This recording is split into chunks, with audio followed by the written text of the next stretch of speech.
Hello dear students, good evening. कैसे हैं आप? अभी हम लोग टॉपिक पर आएंगे। हमने पार्ट 1 किया, पार्ट 2 किया, पार्ट 3 किया। ये हमने रिफ्रैक्शन से रिलेटेड आर्टिकल्स कंप्लीट कर लिए थे। रिफ्रैक्शन के जो कॉन्सिक्वेंस थे वो भी हमने कंप्लीट कर लिए। Now the topic comes, the next topic, the last topic which is, वो टॉपिक आता है हमारे पास में कि इसका एक और एप्लीकेशन निकल करके आता है कि अगर एंगल लाइट जो है डेंसर से रेयर जाएगी तो अवे फ्रॉम नॉर्मल जाएगी। ठीक है भाई, हमने मान लिया अवे फ्रॉम नॉर्मल जाएगी। फिर थोड़ा और एंगल ऑफ इंसिडेंस बढ़ा देंगे तो फिर और अवे जाएगी। तो फिर एक सिचुएशन ऐसी भी आएगी, क्योंकि दोनों इक्वल नहीं है। इक्वल नहीं है का मतलब, अगर आपके पास लाइट डेंस से रेयर जा रही है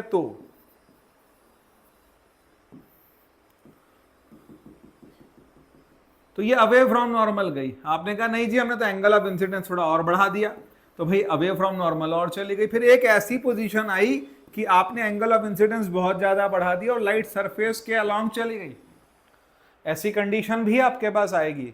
अब इस कंडीशन को आप क्या बोलेंगे कि जब लाइट अलोंग द सरफेस चली जाएगी, अलोंग द इंटरफेस चली जाएगी, ऐसी कंडीशन को हम बोलते हैं, ये एंगल ऑफ इंसिडेंस होता है क्रिटिकल एंगल।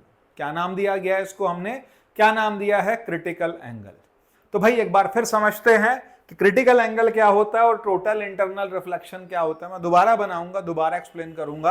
आप पहले केस देखिए कि लाइट डेंसर से रेयर जा रही है, और लाइट जब डेंसर से रेयर गई, एक एंगल ऑफ इंसिडेंस रहा, तो light goes away from normal. ठीक है भाई, आपने एंगल ऑफ इंसिडेंस को और बढ़ा दिया तो लाइट अलोंग द इंटरफेस चली जाएगी, और अलोंग द इंटरफेस चली गई तो इसको हमने क्या कह दिया? Critical angle. क्रिटिकल एंगल का डेफिनेशन क्या बनता है? Angle of incidence in denser medium for which the angle of refraction in rare medium is right angle is called, उस एंगल को हम क्या कहते हैं? It is called critical angle for the given pair of media. और एक बात और, क्रिटिकल एंगल जो है वो आपका डेंसर से रेयर के लिए मिलेगा, रेयर के डेंसर के लिए नहीं मिलेगा। अब आप एक और केस समझिए कि अगर लाइट फॉल हुई है डेंसर से रेयर, तभी आपको ये केस मिल रहा है, तभी आप ये वाला केस कंसिडर कर पा रहे हैं। और इससे आगे एक और केस आ जाता है कि अगर angle of incidence critical angle से भी ज्यादा हो गया, फिर वो होगा total internal reflection, that we will discuss later. अभी यहां पर क्रिटिकल एंगल जो रिफ्रैक्टिव इंडेक्स है रेयर का विद रिस्पेक्ट टू डेंसर, क्योंकि लाइट कहां से जा रही है? कहता है डेंसर से रेयर जा रही है, तो rare with respect to denser is equal to sine IC upon sine 90। ठीक है, हमने लिख दिया साइन 91 हो गया। अब इसके बाद आप लिख सकते हैं 1 upon denser with respect to rare क्या होगा? तो कहता है साइन IC अपॉन साइन 91। इसको आपने थोड़ा क्रॉस मल्टीप्लाई करके लिखेंगे तो ये आएगा denser with respect to rare is equal to 1 upon sine IC। 1 upon sine IC क्या है? Cosec IC। क्रिटिकल एंगल क्या आ गया हमारे पास में? यहां फार्मूला क्या मिल गया? Refractive index is equal to cosec IC। IC का वैल्यूज आती हैं किसके लिए? कहता है 48 डिग्री आती है किसके लिए? वाटर एयर के लिए। IC की वैल्यू 42 आती है ग्लास एयर के लिए, और IC की वैल्यू ही आपकी आती है 24 डिग्री, वो आती है डायमंड एयर के लिए। तो ये अलग अलग क्या है? क्रिटिकल एंगल्स हैं, अलग अलग वैल्यूज हैं क्रिटिकल एंगल की। Now let's move to the next part. Critical angle के वैल्यूज निकालने बताए, क्रिटिकल एंगल के लिए रिलेशन बताया। Now the next thing is total internal reflection. अब यार ये टोटल इंटरनल रिफ्लेक्शन क्या होता है? ऐसे कॉन्सिक्वेंसेस भी आपको डेली मिलेंगे कि कभी आप रोड पर जा रहे हैं, रोड पर आप देखें कि कभी कभी क्या होता है, जब हॉट सनी डे होता है उस दिन आपको रोड पर हल्का हल्का पानी दिखाई दे रहा है, पानी अपीयर हो रहा है। अब पानी का अपीयरेंस जो है उसे आप मिराज कहते हैं। मिराज जो है वो क्या है? हिंदी में बोलते हैं मृग मरीचिका। मृग मतलब होता है मृग का मतलब होता है कि जो हमारा छोटा सा हिरन होता है, हिरन को मृग बोलते हैं। तो इन्हें जो जानवर होते हैं इनको क्या होता है, इनको पानी ढूंढना होता है। तो कभी कभी रोड पर उनको भी पानी का अपीयरेंस होता है, फिर वो रोड की तरफ भागते हुए जाते हैं। कई बार बेचारे एक्सीडेंट भी खाते हैं, कई बार वो भागते भागते जाके देखते हैं पानी है नहीं है, फिर आगे गए फिर देखा पानी है नहीं है, फिर आगे गए देखा पानी है फिर नहीं मिल रहा। तो ये क्या है, इसको हम हिंदी में तो बोलते हैं मृग मरीचिका, इंग्लिश में बोलते हैं मिराज, पर ये क्या है, इल्यूजन है, एक्चुअल नहीं है। तो अभी ये केस होता कैसे है और इसके पीछे का जो कंसेप्ट है वो क्या है, कंसेप्ट है टोटल इंटरनल रिफ्लेक्शन। अब कैसे करेंगे, कहता है डेंसर से रेयरर जब लाइट जा रही है और light is falling eight an angle, किसी भी एंगल पर फॉल हो रही है, तो हमने कहा अवे फ्रॉम नॉर्मल जा रही है। भाई अगर आपने क्रिटिकल एंगल पर लाइट फॉल हुई तो कहता है अलोंग द सरफेस जा रही है। अब अगर आपने एंगल और बढ़ा दिया तो लाइट अलोंग द इंटरफेस भी नहीं गई, लाइट रिफ्लेक्ट हो गई। इस रिफ्लेक्शन को आपने क्या नाम दे दिया, it is called total internal reflection. ये केस आ गया मेरे पास में टोटल इंटरनल रिफ्लेक्शन, लाइट का डेंसर से डेंसर में ही चला जाना, उसे हमने क्या कह दिया, टोटल इंटरनल रिफ्लेक्शन। अब टोटल इंटरनल रिफ्लेक्शन के लिए दो कंडीशंस आती हैं।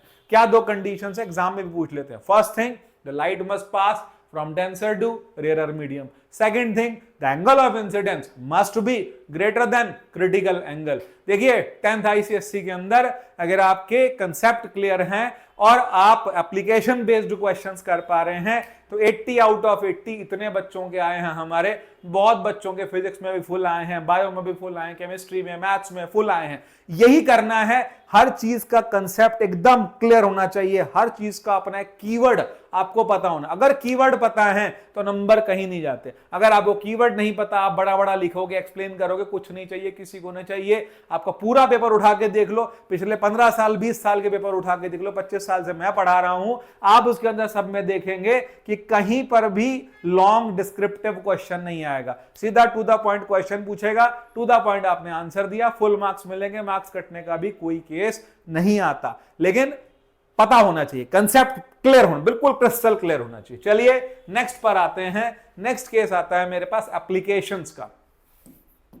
अब एप्लीकेशन जिसकी बात हम कर रहे थे, किसकी बात हम कर रहे थे, हम बात कर रहे थे मिराज की। मिराज का मतलब क्या है, हॉट सनी डे पर धूप में क्या है, रोड जो है वो क्या है, गर्म है। कभी एक्चुअल में इसके लिए कहा तो ये जाता है कि ये रेगिस्तान में दिखाई देता है, तो भाई रेगिस्तान जब जाएंगे रोड पे भी दिखाई देता है, रोड पे समझ लो। तो यहां रोड गर्म है और यहां पर आपके पास में जो एयर है वो क्या होगी, गर्म होगी, यहां रेयरर होगी।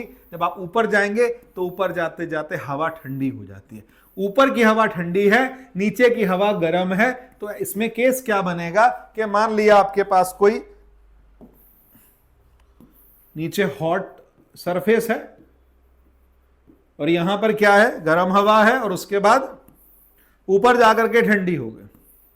मैंने कलर चेंज करना था, गड़बड़ कर गया।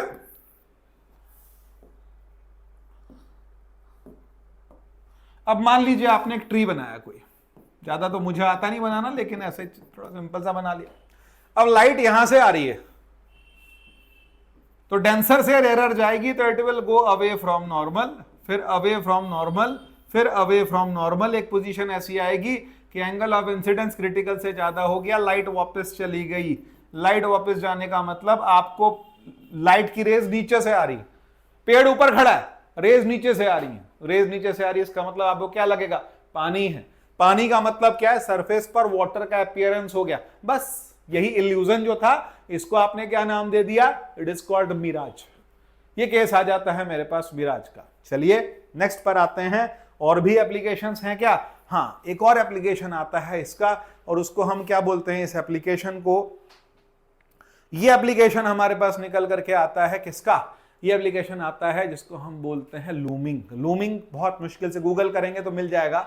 लूमिंग का केस क्या होता है, लूमिंग एक ऐसा कंडीशन है जो कि कोल्ड कंट्रीज में होता है। जैसे मिराज जो है वो कहाँ है, हॉट कंट्रीज में होता है, हॉट सरफेस पर होता है। लूमिंग बिल्कुल उल्टा केस होता है कि अगर कोल्ड कंट्रीज में, जहां पर जो सी वाटर है बहुत ठंडा होता है और बहुत सारा जब फ्रोजन पोजीशन होती है सब चीजों की, वहां पर आपको क्या दिखाई देता है, आपको हवा में ऊपर आसमान की तरफ नीचे की ऑब्जेक्ट ऊपर दिखाई देती है, तो थोड़ा डेंजरस लगता है।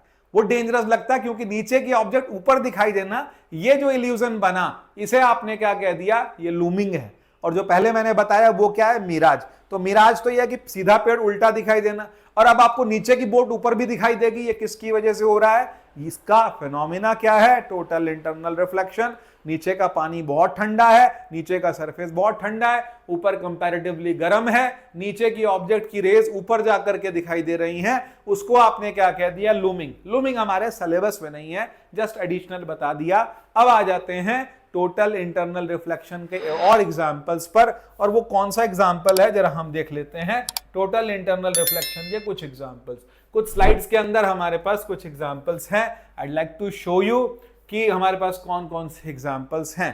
तो एक तो यही पेड़ वाला था, मैंने आपको बता दिया, लाइट डेंसर से कहां जा रही थी, रेयर जा रही थी, ये वाला केस मैंने आपको समझा दिया। अब यहीं पर अगर कोई ये कहता है कि जो हमारा रेनबो है वो रेनबो डिस्पर्जन से बनता है, तो भाई हाँ डिस्पर्जन से बनता है, लेकिन उसके बीच में एक चीज आपको और ध्यान रखनी पड़ेगी कि जो रेनबो बनता है उसके लिए जो एग्जैक्ट फिनोमिनन है that is total internal reflection. ये टोटल इंटरनल रिफ्लेक्शन से आप 11th-12th में आएंगे, 12th की फिजिक्स में पढ़ेंगे ऑप्टिक्स में, तब ये बताया जाता है। लेकिन यहां थोड़ा सा मैं भी बता दूं कि लाइट जब वाटर ड्रॉपलेट्स पर फॉल होती है, आजकल तो रेनी सीजन चल रहा है, आपको बहुत जगह क्या मिलेंगे, आपको रेनबोज बहुत मिल जाते हैं, कई बच्चों को बहुत पसंद, सबको ही अच्छा लगता है रेनबो, नेचुरल एक फिनोमिनन है। तो क्या लाइट फॉल हुई और लाइट फॉल होने के बाद उसका टोटल इंटरनल रिफ्लेक्शन हुआ, और टोटल इंटरनल रिफ्लेक्शन जो है वो दो पार्ट्स में होता है।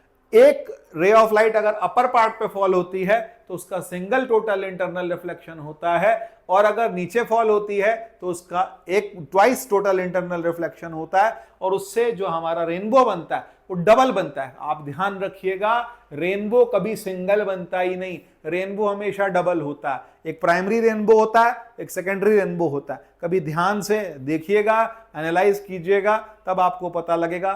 फिर हम आपको एक्सप्लेन करेंगे जब आप सीनियर क्लासेस में जाएंगे। मिराज का केस आपने कर लिया। अब आ जाते हैं एक बहुत ज्यादा इंपॉर्टेंट टर्म जिसको हम बोलते हैं ऑप्टिकल फाइबर। यार ये ऑप्टिकल फाइबर क्या है? ऑप्टिकल फाइबर जो है ये भी फिनोमिनन पर वर्क करता है। कौन से फिनोमिना पर? टोटल इंटरनल रिफ्लेक्शन के। आज जिस टाइम में हम जी रहे हैं that is the time of communication. Communication के टाइम में जब आप बात करेंगे कि चीजें अभी तक जो होता था, पहले हम वायर पे चलते थे। वायर का मतलब समझ रहे हैं कि जितने टेलीफोन कनेक्शंस और सब चीजें, फैक्स वैक्स सब चीजें वायरिंग से चलती थी। उसके बाद फिर एक और जमाना आया, वो जमाना किसका रहा? वायरलेस का। वायरलेस का मतलब हम मोबाइल लेके घूम रहे हैं, फिर वायरलेस पे चल रहे हैं। अब फिर जमाना उसके बाद आ रहा है किसका? और वो वायर्ड कनेक्शंस का है। लेकिन उसमें वायर्ड कौन से हैं? कहता है अगर एक बाल के बराबर भी आपका ऑप्टिकल फाइबर है तो ऑप्टिकल फाइबर इतने कम्युनिकेशंस, इतने सारे मैसेजेस, इतनी सारी जो पीडीएफ्स हैं, इतनी सारी जो फाइल्स हैं, वो सारी कॉन्टिन्यूसली भेज सकता है। कैसे भेज सकता है? क्योंकि उसमें डेटा जो है बहुत ज्यादा ट्रांसफर हो सकता है। केस किसका है? ऑप्टिकल फाइबर का। जो आपका इंफॉर्मेशन था, जो आपका मैसेज था, उस मैसेज को आपने किसमें कन्वर्ट किया? इलेक्ट्रोमैग्नेटिक वेव में। क्योंकि इलेक्ट्रोमैग्नेटिक वेव की जो स्पीड है 3 × 10⁸ मीटर पर सेकेंड, उसको आपने एक ऑप्टिकल फाइबर में भेजा। अब ये ऑप्टिकल फाइबर के अंदर टोटल इंटरनल रिफ्लेक्शन होते होते ये लाइट जो है दूसरी तरफ पहुंच गई। ये लाइट बोल दें या फिर हम इसको बोल दें इलेक्ट्रोमैग्नेटिक वेव। और जो आपका मैसेज था, जो कम्युनिकेशन का मैसेज था, वो दूसरी तरफ पहुंच गया और वो यूटिलाइज हो गया। दोबारा उसको आप यूज कर सकते हैं, उसकी कोडिंग डिकोडिंग जो भी चीजें हैं। पहले, बहुत पहले मॉडेम आता था, आजकल मॉडेम की जरूरत नहीं पड़ती। हम जब शुरू में हम इंटरनेट कनेक्शन यूज करते थे तो वहां क्या चाहिए होता था? मॉडेम चाहिए होता था। अब मॉडेम क्या होता है? मॉडेम होता है मॉड्यूलेटर और डीमॉड्यूलेटर, दोनों मिलाकर के जो बनता है उसे हम क्या बोलते हैं? मॉडेम। आजकल सब चीजें इनबिल्ट हैं। फोन में आप डेटा यूज कर रहे हैं, मोबाइल यूज कर रहे हैं, वहां पर इंटरनेट यूज कर रहे हैं, कोई मॉडेम लगा रखे हैं? पहले हम लोग जब पीसी लिया था तो पीसी के साथ में एक मॉडेम लगाना पड़ता था, अलग से लेना पड़ता था। फिर लैपटॉप में इनबिल्ट आने लग गए, फिर सब चीजें। तो अभी जो हमारा जमाना है वो किसका? ऑप्टिकल फाइबर का है। आज की डेट में जितने लोग भी कनेक्शन लगाते हैं वो क्या लगाते हैं? जियो फाइबर, एयरटेल फाइबर। तो फाइबर का क्या मतलब है? फाइबर का मतलब है ऑप्टिकल फाइबर की जैसे बहुत सारा डेटा आप ट्रांसफर कर सकते हैं। इस डायग्राम से नहीं, मैं अपने डायग्राम से आपको थोड़ा एक्सप्लेन करना चाहूंगा ऑप्टिकल फाइबर का केस। ऑप्टिकल फाइबर के केस के अंदर आप यूं समझिए कि यहां दो तरह की,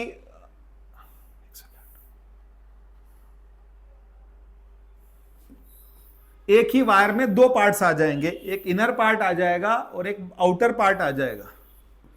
आप यूं मान के चलिए कि इनर पार्ट का जो रिफ्रैक्टिव इंडेक्स आ रहा है वो लगभग आ रहा है इसका आ रहा है 1.3, और जो हमारे पास इनर पार्ट है उसका आ रहा है 1.7। दो पार्ट्स आ गए। अब आपने लाइट फॉल करानी है और लाइट गई यहां से, ये अब लाइट, ये डेंसर है, ये रेयर है, टोटल इंटरनल रिफ्लेक्शन होगा। फिर ये डेंसर है, ये रेयर है, टोटल इंटरनल रिफ्लेक्शन, और रिफ्लेक्शन होते होते, और ये कौन सा रिफ्लेक्शन है, ये ऑर्डिनरी रिफ्लेक्शन नहीं है, ये टोटल इंटरनल रिफ्लेक्शन है। टोटल इंटरनल रिफ्लेक्शन में एक बात ध्यान रख लीजिएगा कि आपका जो डेटा है, आपका जो मैसेज है, आपका जो पूरा का पूरा सिस्टम जो आप भेज रहे हैं, जो वेव्स भेज रहे हैं, वो जरा सी भी 1% भी, आधा % भी डिमिनिश नहीं होती। एज इट इज पूरा का पूरा सिग्नल आगे ट्रांसफर हो जाता है। अगर आप नॉर्मल रिफ्लेक्शन की बात करें तो वहां 96 to 97% आगे ट्रांसमिट होता है, आगे भेजा जाता है, और बाकी का पार्ट जो है वो अब्जॉर्ब हो जाता है।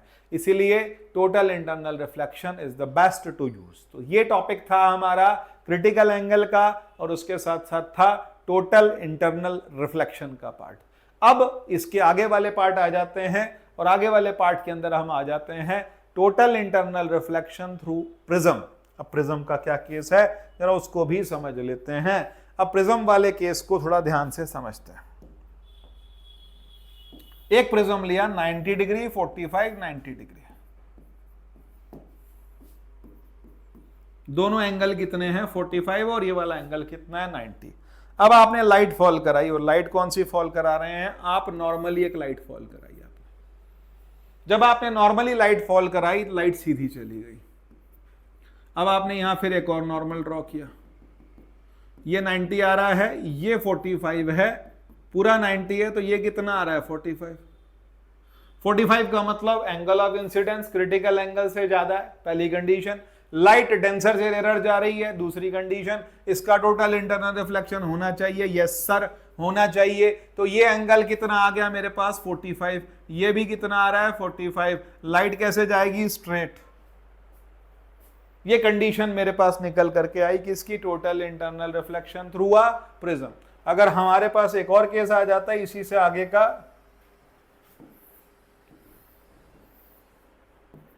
ये 90 है, 45 है, 45 है,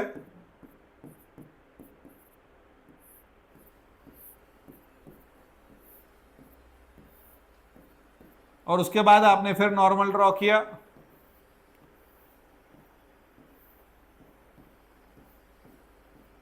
इमेज आ गई A dash B dash. So you got the new image. तो इसका मतलब क्या हुआ, ये कंडीशन किसकी निकल करके आ रही है, कहता है टोटल इंटरनल रिफ्लेक्शन की। आपने डेविएशन कितने डिग्री से किया, कहता है 90 डिग्री से। इसका और एप्लीकेशन बना सकते हैं सर, हाँ क्वेश्चन आता है एग्जाम के अंदर। आप क्वेश्चन देखिए, कितने बढ़िया क्वेश्चन एग्जाम में दिए रहते हैं, और बच्चे कई बार क्वेश्चन कर नहीं पाते। नहीं सर मैंने तो एक प्रिज्म वाला किया था, दो प्रिज्म वाला आएगा तो क्या करूंगा। देखिए भाई, दो प्रिज्म वाला केस भी देखिए, एंगल दोनों 45 में, ज्यादा बना नहीं रहा हूं, सिर्फ समझ लीजिए। मान लिया ऑब्जेक्ट ये रखिए, इसका कंप्लीट द रे डायग्राम, दो नंबर के रे डायग्राम कंप्लीट करने को आते हैं। आपने एक नॉर्मली लाइट यहां फॉल कराई, नॉर्मली यहां फॉल कराई।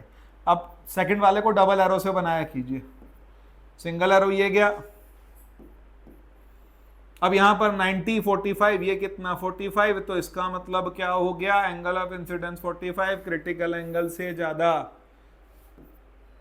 सर आपको तो रटा हुआ है, आप आगे जा रहे हो, नहीं थोड़ा सा यहां तक का, इससे आगे फिर इधर पहुंचेंगे नॉर्मली फॉल होगी। और यहां भी क्या है, यहां भी नॉर्मली फॉल होके लाइट सीधी गई, और उसके बाद यहां पहुंच गई, सेम सिचुएशन में दोबारा आ गए, फिर टोटल इंटरनल रिफ्लेक्शन होगा। लाइट डेंसर से रेयर जा रही है, यहां जाकर के आपको इमेज मिलेगी। लेकिन हम डबल एरो भूलेंगे नहीं।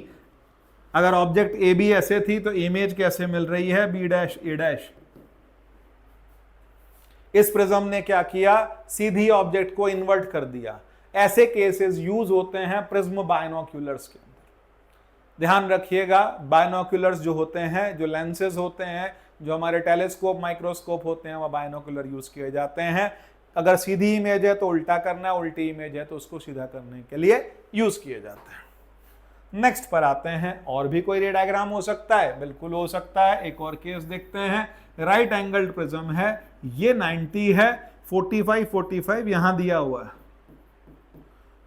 ऑब्जेक्ट ये रखी है आपकी और यहां से रे चली सीधी, बिल्कुल सेम वही केस है। मैं फिर कह रहा हूं डबल एरो जरूर बनाया कीजिए, नहीं तो अपनी ही रे भूल जाएंगे आप। लाइट डेंसर एरर जा रही है ये,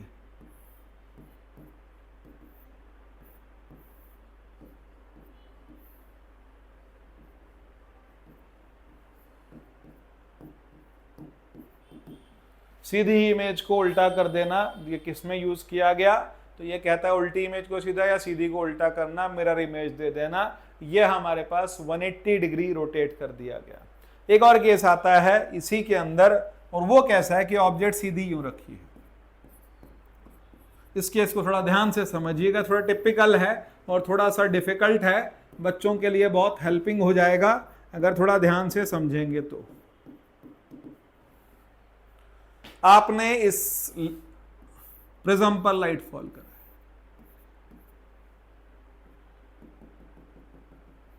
आपने यहां एक नॉर्मल बना लिया,